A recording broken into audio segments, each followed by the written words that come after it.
ni tibalah masanya kita nak cerita tentang pulau yang sangat popular ini.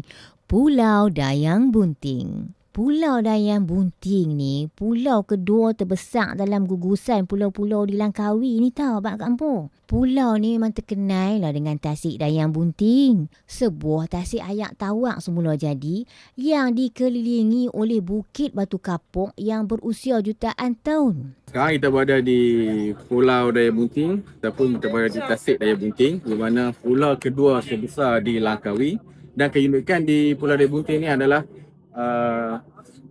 tasik air tawar ini dikelilingi oleh air masin, iaitu air laut, dan menjadikan kawasan ini salah satu kawasan yang unik dan juga menjadi salah satu tarikan pelancong yang datang ke Pulau Langkawi. Keunikan Pulau Dayang Bunting ni adalah bentuk dia.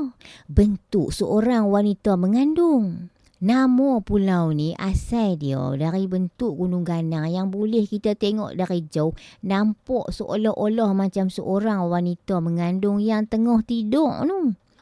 Ya, antara mitos yang diceritakan dari mulut ke mulut di tasik Dayang Bunting ni adalah di mana percintaan antara puteri kayangan yang bernama Mambang Sari dan juga lelaki tempatan di sini, di mana mereka berkahwin dan anak mereka meninggal kerana penyakit misteri dan dikatakan dikebumikan di tasik Dayang Bunting.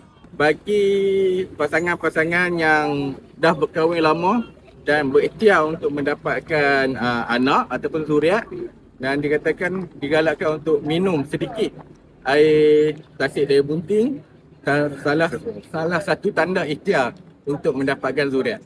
Betul atau tak betul itu wallahu alam kerana semua atas izinnya.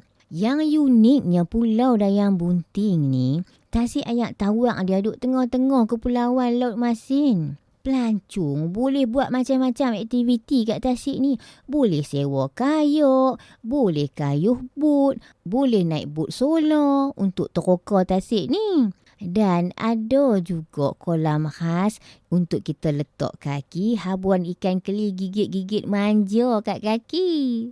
Untuk sampai ke tasik ni, hampa kena mendaki dan turuni anak tangga konkrit sejauh kira-kira 1 kilometer. Dalam 10 hingga 15 minit jugalah kalau jalan kaki tu. Dan kalau nak pi pulau ni, bolehlah ambil package island hopping. Kat sini hampa kena hati-hati sikit tau, sebab ada monyet-monyet liar yang agak agresif.